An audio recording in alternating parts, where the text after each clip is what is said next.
This is the H-arm by artdisplay.com. We are going to use it to mount a revolver. First, it's probably easiest to take that post out of the base and work on the gun. You know, with the post out of the base, it's just easier to handle. So we start making bends in the wire to follow along, in this case, the bottom of the revolver. And we'll be trying to follow along the different contours to hold the gun. You can mark with a Sharpie where the bend has to be, or simply just hold your finger there. Then try it. It's going to be a trial and error process.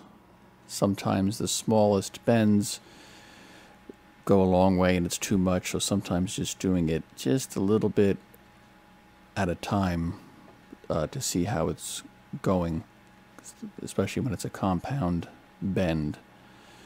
So bend it up, 2 pairs of pliers there.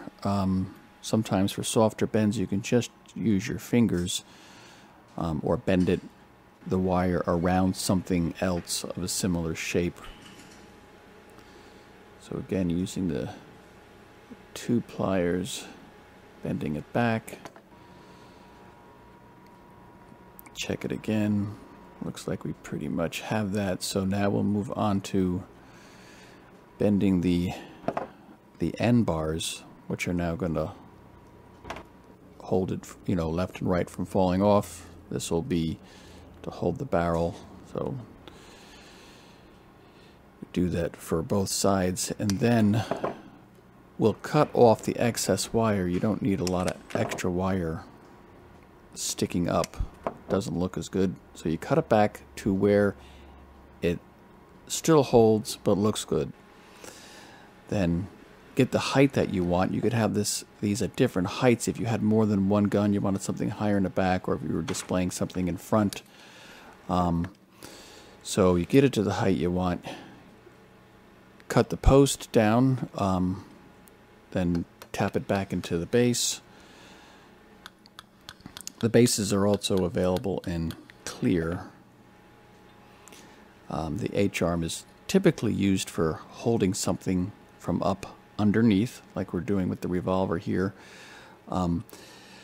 Also with these tips, you should file them down a little bit, get any of the rough edges off, and then if you want to blacken them in with a Sharpie and or paint them out with like model paints to match whatever you're putting on there. But pretty much you would just do that with the tip. So maybe with this revolver you could do the bottom things with white paint or something.